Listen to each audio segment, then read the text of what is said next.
What's up, everybody? Buddha back here again, and welcome to the long-awaited second episode of Late to the Game. Now, Late to the Game is a video series in which I'm doing for games that have been out for a while that I actually have either played sparingly, one or two times, or have never played at all that seem neat, and I'm going to try to play them. In this case, we have a Gloom game. Munchkin Gloom just came out within the last month. I actually have had this copy for about a week and a half, maybe no more than 2 weeks. Bought it at the local comic shop. One of the rare things that I couldn't get for being an MIB. I've already opened it and kind of devied through it. There's not much in this. There are two decks of sealed cards that actually take up not a lot of space. So if they come out with an expansion, there'll be plenty of room for everything in the one box. The rest of this is just blank space. They could have probably saved on packaging and stuff like that if they had not gone with the classic Munchkin style box.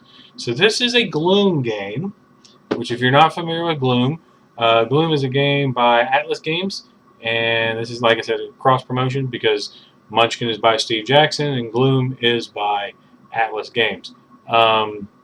So this is a Gloom game themed with Munchkin. Now, if you're not familiar with Gloom, Gloom is a kind of Edward Gorey, Edgar Allan Poe type storytelling card game.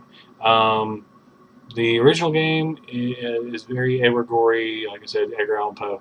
And there's four classes, not classes, I won't say classes, but there's four sets of character cards, and each set of character cards is like a family. In the Munchkin version, we have the heroes, and we have the villains, and we also have the Wild Bunch, which are like nature people. I've already been looked into them, and then we have the Blenders, which are just a bunch of random other people that happen to appear in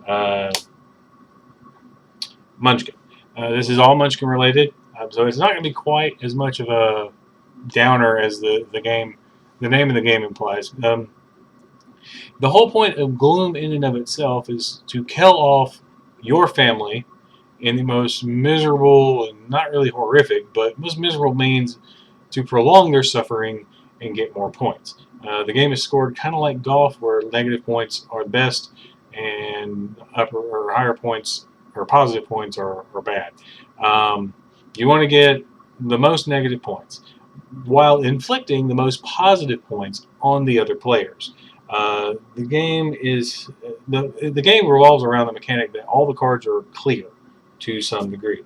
You can kind of see me through it with the thing.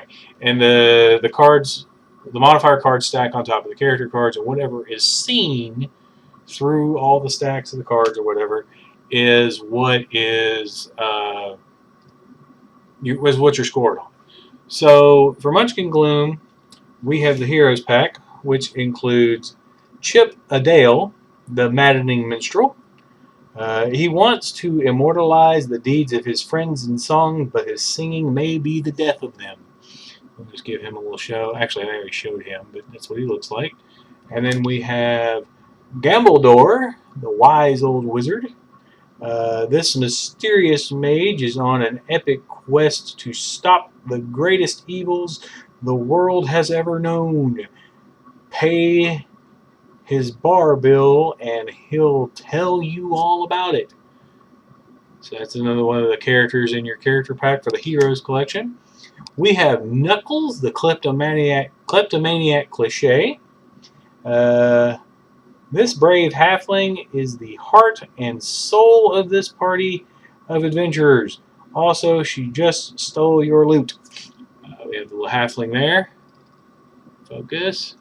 See him? We have Sir Haxalot, the noble warrior. A virtuous paladin, Sir Haxalot has a divine calling to slaughter monsters and keep their stuff. Kind of looks like the paladin from the game. Keep in mind, all this art is done by John Kovalik, which does all the Munchkin art to begin with. And we have Sister Serenity, the peppy priestess. She's the keeper of the convenient prophecy that ties everything that happens in your story together. And she's kind of cool there. Got a nose itch. So that's the Heroes Pack. That's one group of people that you can play as. The second group of people you can play as is the Villains Pack. And this is Edna, the Auntie Paladin. The Hell Knight Edna leaves a trail of woe and despair in her wake, but she could use some help programming her smartphone. She looks like just kind of the Auntie Paladin from the game. Munchkin itself, a little bit of an update. We have Bones, the Nefarious Necromancer.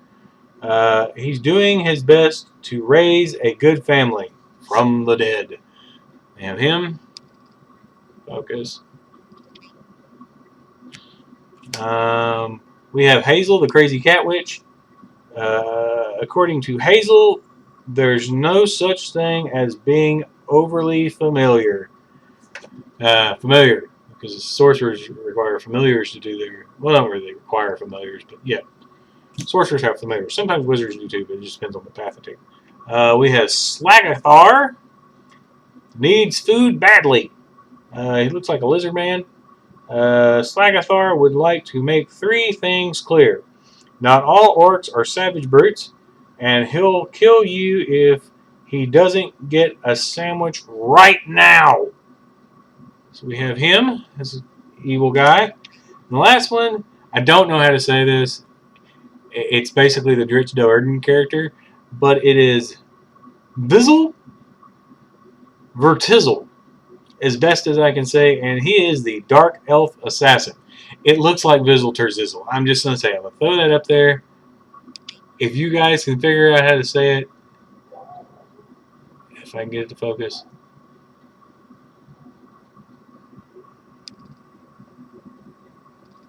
You tell me how you think you say that. If it's not Vizzle Terzizzle, I'll eat my hat. His card says, Vizzle Distort is an epic tale of betrayal and revenge, and the movie rights are available for 10,000 gold pieces. So that's that. That's the 2 families that you can play as. The third family is the Wild Bunch, and right off the top we have Cronut the Barbarian. What is best in life? Kicking in the door, driving the enemy before you, and taking their stuff. Kind of want to play on Conan the Barbarian, Cronut the Barbarian. He's kind of cool looking. We have Holly. Have Shrub Will Travel. The Gnome Druid's a bit green, but she wants to turn over a new leaf and avoid the sickle of violence. That's kind of cool. Druid, see that? I think the glare on the clear part of the card is throwing off the zoom in. We have Pam. She is not a muse. This fawn is following in her mother's footsteps, but no one seems to appreciate her Pam pipes. We have that. She's kind of cool. We have Phantom, the obligatory wolf. He deeply regrets the quest for his golden fleece. Ha ha! That's kind of cool. It's kind of the puppy of the group. It's a wolf. Shinolus, fairest of them all. This elf ranger splits his time between slaughtering trolls and maintaining his hair. Yeah, he's got really nice hair. He's looking in the mirror there. Oh, that's a good zoom in of him. And then the last group that you can play as is the Blenders. And I guess these are pulled from all the other different types of Munchkins. We have Friar Talk, who is a cyborg cleric. He's on a sacred quest to prove that every fantasy setting can be improved by magical robots. So that's kind of cool. We have Professor Hogwash, Fearless Monster Whacker. I know Monster Whacker is a class from Munchkin Cthulhu, so that's where all this kind of comes into. She just got back from Necrocomic-Con and somehow ended up in the wrong box. Haha. So that's kind of cool. I have itches today. That ear keeps itching. We have Rex, cold-blooded killer. Um, this samurai is out to enforce the scales of justice. Born in a world of lizards and warriors, and his is a tale of never mind. And it actually says that. It says it's a tale of never mind. Let's see if you can read that. Yeah, okay. Probably not, but we'll get to it. We have Shadow Wolf. Shadow spelled correctly. Actually, no, not Shadow Wolf. It's Shadow Hoof. I thought the wolf was spelled weird, but it's Shadow Hoof, which is a half horse, all thief. Do you know how hard it is for a creature to move silently? Oh, do you know how hard it is for a centaur to move silently? She literally has 2 left feet. That's kind of funny. So we have a centaur, which all these are kind of expanded characters from like the expansions of Munchkin and stuff like that. And the last guy we have is Ted, the Super Munchkin. He's a noble half-vampire, half-werewolf, eagle knight, elite wizard, ninja pathfinder with a French accent, and no, you can't stop playing now. That's kind of cool, because it kind of blends everything Munchkin together. But like I said, this isn't really a Munchkin game. This is a Gloom game. So those are the families that you get to partake with. The rest of the deck consists of 2 cheat cards, basically how you have how to run your turn, and some icons that you'll see on the cards. Tells you what they are. The rest of the deck after that consists of modifiers and what was it?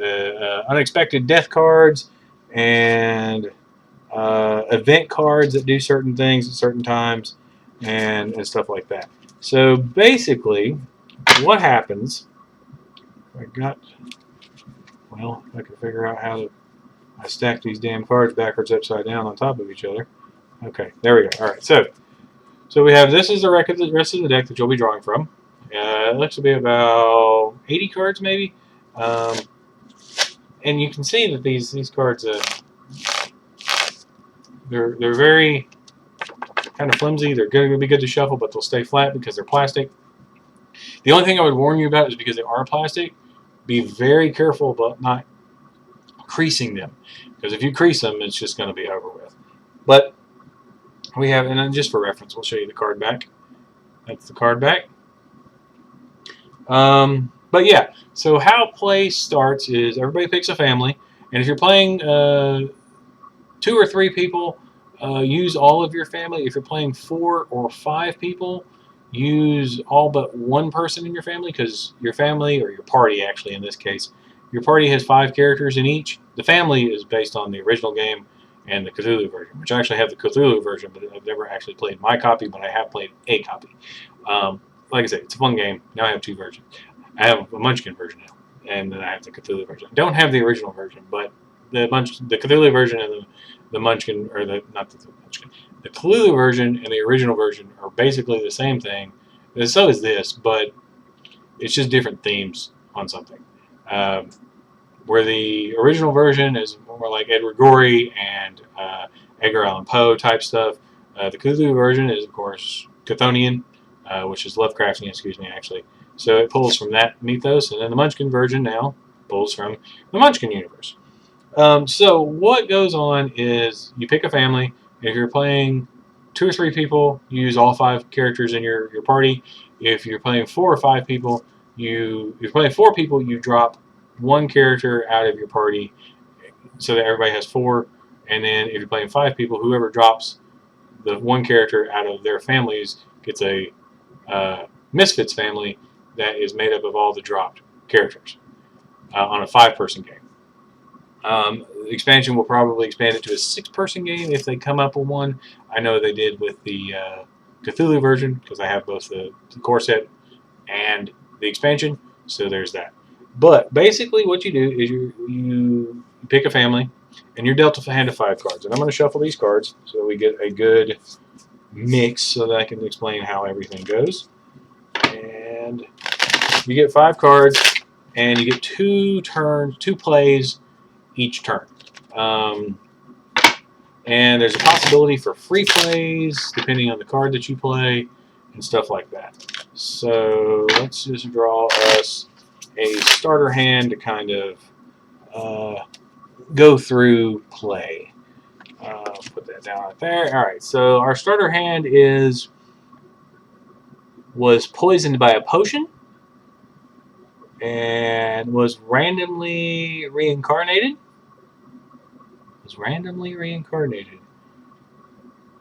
Discard all other modifier cards on this character. Oh, wow, okay. We have was too good at the game. We have trusted a thief. And we have was trashed by some trolls. Okay, so all of these are negative modifiers. Oh, and I think I mentioned this earlier. This is a storytelling card game. So basically, you make up the story of your characters as you go along, depending on what cards you play. For instance, let's just take the hero cards, for example. And I'm just going to pick 3 or 4 of the random. Let's do this. I'm going to pick Sister Serenity, Sir Hax-a-Lot, Knuckles, and Gambledore. So how you do it is each turn you get two plays. So I'm going to say that Gambledore, while working in his study, was trying to perfect a new potion and ended up trying it on himself and ended up poisoning himself with the potion he just created. So you lay the poison the potion card on top of Gambledore. And you see how there's no modifiers there, but when you put the potion card on top of it, you see he now has modifiers. And he is currently worth negative 30 points, and he has a story icon of a chalice, which makes it like other cards play off of the chalice, basically. So if he were to die right now, he'd be worth negative 30, which would definitely put me in the lead. I don't have any death cards in my hand, but I have 2 plays. That was the first play.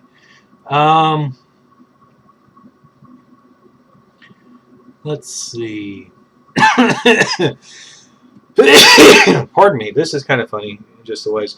Knuckles, who is our friendly thief, was traveling down the road the other day and come across a deal that was too good to pass up.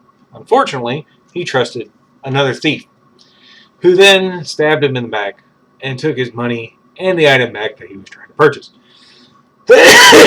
I'm sorry for this coughing. It is worth negative 20. It blocks out 1 story icon and makes it, well, let's see. It blocks out 1 story icon and makes it a skull icon.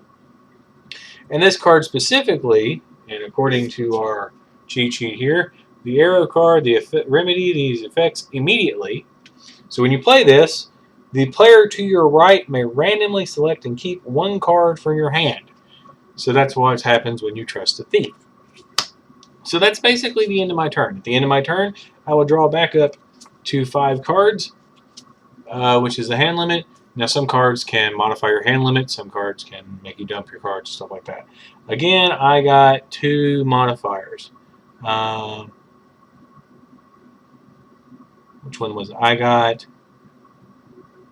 was scared by scary clowns and was taken down by teamwork. That's basically how modifiers work. Let's see if I can find I can't remember what the death card is called now all of a sudden. Oh, untimely death. That's what it is. Untimely death card. Untimely death card. Untimely death card.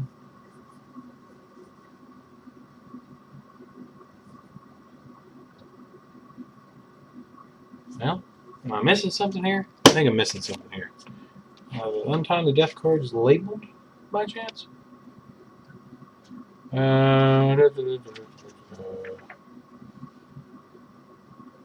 Okay, so the untimely death cards all have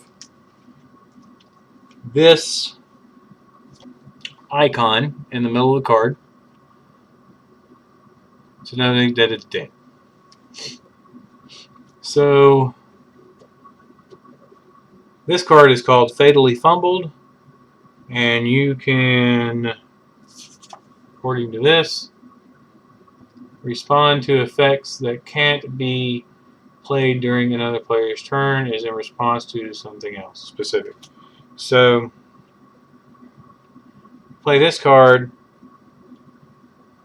and it's worth an additional -10 with the skull icon so long as it's visible.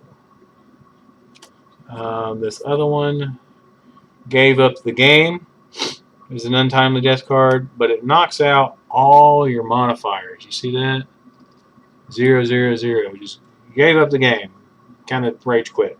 Let's see, what else is there to do? There are character cards, there are modifier cards, there are event cards, and untimely death cards. I need to find an event card to show you guys.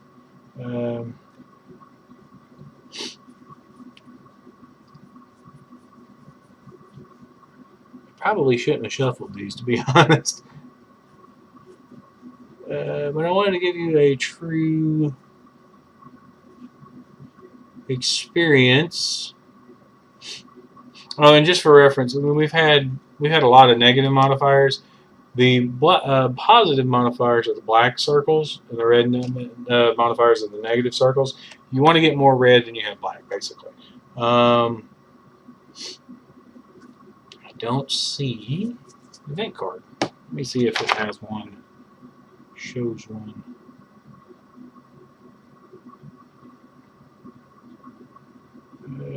Effects. I guess event cards are just kind of the same thing as untimely death cards, but they're not. They don't kill off the character. They don't have that duck icon in the middle of it. So,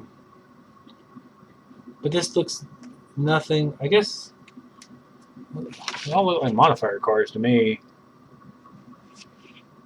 Let's see.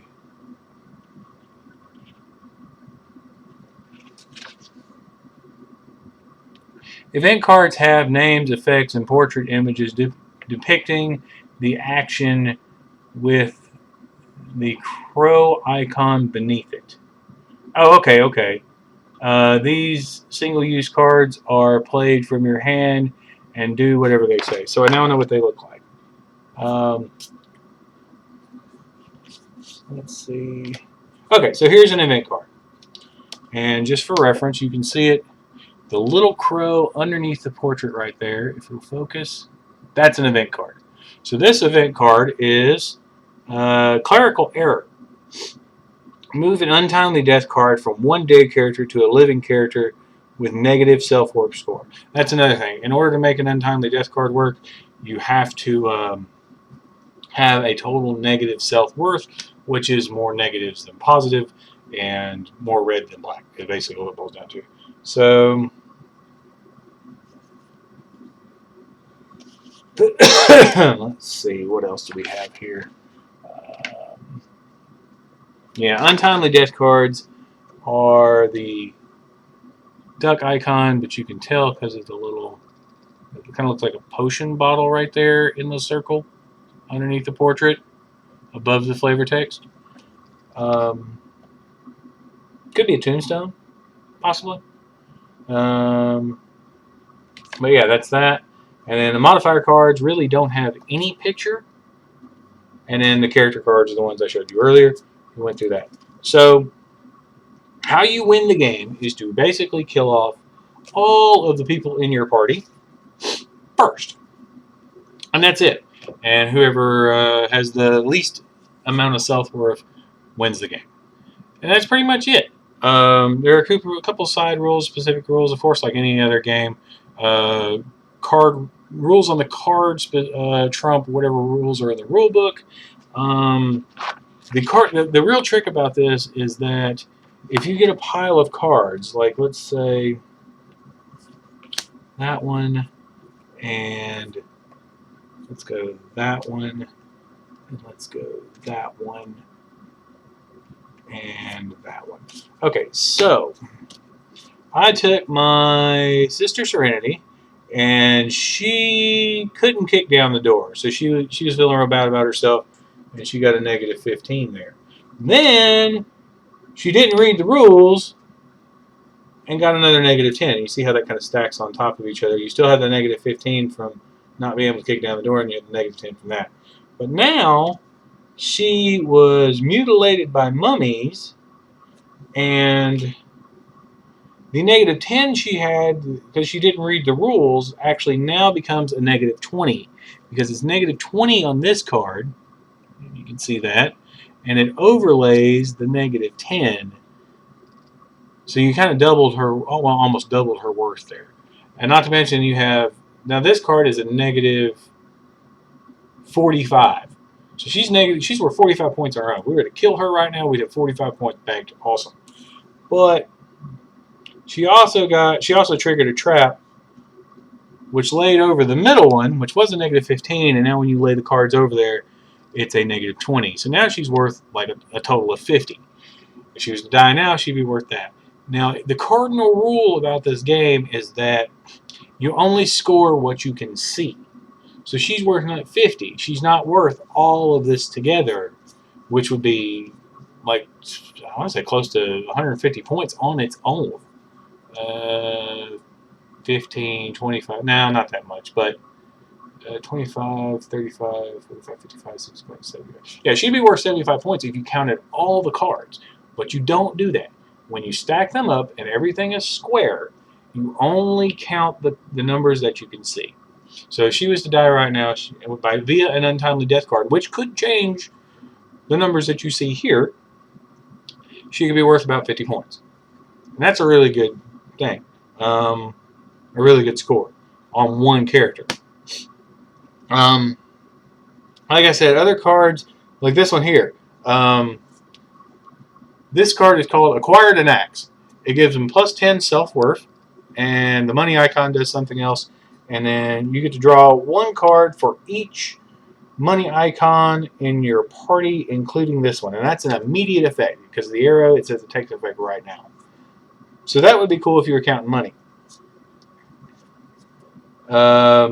This card here is Backstabbed by a Buddy. It negates any points that are in the top icon. Gives you +15 self-worth. Has the death story icon. And the effect on it is randomly select and keep 2 cards from the hand of the player to your left. Well, out of 5, that kind of knocks you down a little bit. But that's pretty much it. This is a really fun game. I try to play it whenever I can. This is like I said, a new version of an old game, just a different theme. I have to say that the theme is very Munchkin-y from the cards that I've looked at. So if you played Munchkin, you know how that kind of goes. It can go really well sometimes, it can go really backstabby and stuff like that. However, well, there is no however. Gloom is a really good game. It's been around for at least 10 years, I want to say. They've come out with at least 3 versions, including this one. So the Munchkin, the Cthulhu, and the original. The original, I want to say, has 2 expansions, and it's more like a Edward Gorey, Edgar Allan Poe type theme. The Cthulhu one only has 1 expansion, but it is Lovecraftian in nature. Normally these games come in tuck boxes, but like I said, because it's a Munchkin game, it came in the classic style Munchkin box, but there's a lot of space in here. So if they do come out with an expansion, there'll be enough room for all the cards. You could probably put, if you collected Gloom games, you could probably put all the cards in here to some degree. For all 3, at least 3 of the known sets that I know. But yeah, other than that, it's a pretty simple pick up and go game. The cards are pretty sturdy because they're plastic because of the way the game is made. There's no real need for sleeves on this type of game because of the way the cards are made. They're not paper, they're plastic. But yeah, I like this game a lot. And that being said, if you're interested in Munchkin and you have never played Gloom, this would be kind of an interesting way to get you into Gloom via Munchkin. If you've played Gloom before like I have, even though, like I said, sparingly, I picked this game up because it's something I think I can demo it with my Munchkin stuff. because it is Munchkin related, but it's not actually a Munchkin game. I have to double check on that. Either way, it's going in my demo kit because it is Munchkin related. And you know what?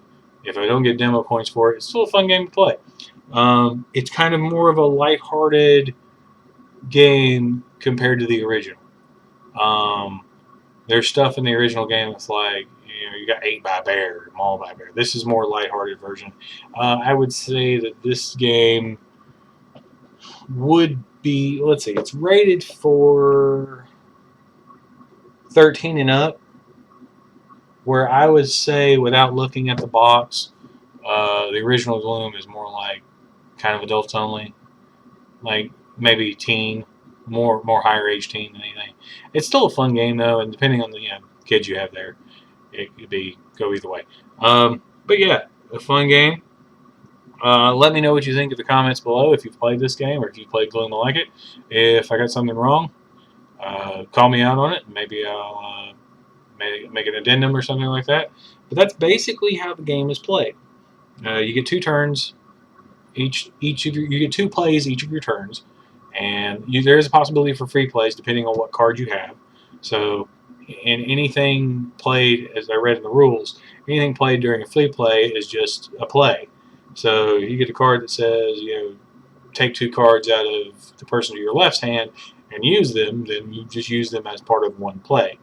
Beyond that, like I said, the core mechanic is only score what you can see. Make sure your cards are squared up correctly. And other than that, it's a pretty simple game. Fun game. Like I said, the winner is the one who, well, not necessarily the winner is the one who kills all their family first.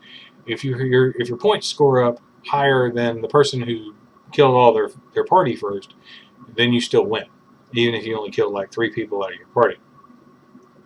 But the game ends when one player has nobody left in their party, which is 4 or 5, depending on how many people are playing.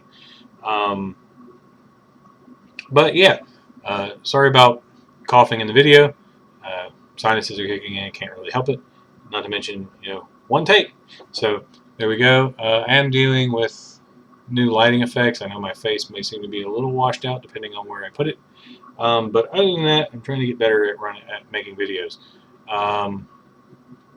But yeah, I really like the game. It's a fun game. It's can be dark, especially this one's a whole lot more lighthearted than the original and the Cthulhu version, because I mean it's based on monsters and like I said, Edward Gorey and Edgar Allan Poe, and then Lovecraftian. This one's a whole lot more lighthearted, which is why I think younger kids could play it compared to the original. The box says, like I said, 13 and up.